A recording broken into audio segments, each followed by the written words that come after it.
Hello everybody, welcome to Canadian Immigration Channel. You asked me a few times to speak about British Columbia Tech Pilot Program. So here is the short video in a nutshell how BC Tech Pilot works. In many ways this program is similar, in an essence I would say, similar to Atlantic Pilot. Well, this one is a pilot, another one is a pilot. So the biggest drawback of the program is that you have to have an employer in Canada, an employer in British Columbia.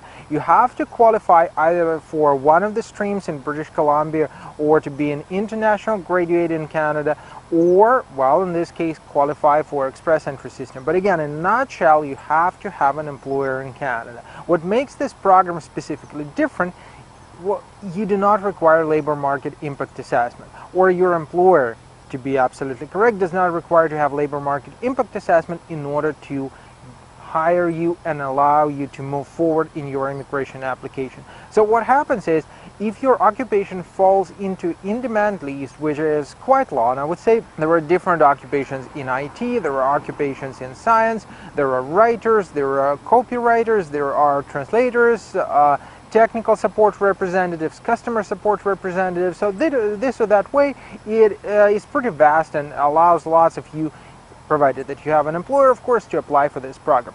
Now, next step, if an employer is giving you this job offer, you might qualify to proceed further without LMIA. Now, two ways, similar to Atlantic Immigration Pilot, to proceed. You could proceed with immigration straight away, so British Columbia would support you, and then you would be able to apply in the federal stage, either on paper or online with Express Entry System if you qualify.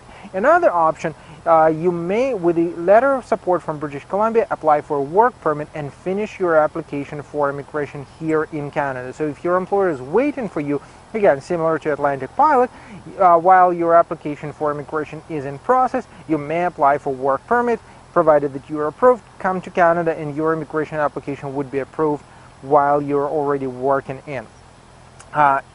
This is pretty much it. Personally, I don't like this program because it does not really depend on you. It depends on your employer and his or her willingness to support you, similar to Atlantic Pilot. I'm not saying anything negative about the program, but still, like, see, finding an employer is way more challenging for those of you who are abroad. Well, of course, you could target the companies, of course, you could come to companies, ask for their support, and it could actually work. But all in all, my personal opinion is that you might be well better off going and improving your English and French skills, and afterwards applying straight away for Express Entry. Again, if you have an employer in Canada, if your employer is looking to apply or you're looking to apply together, you're not sure how to proceed further, you got additional questions, feel free to drop us a line and we will help you out.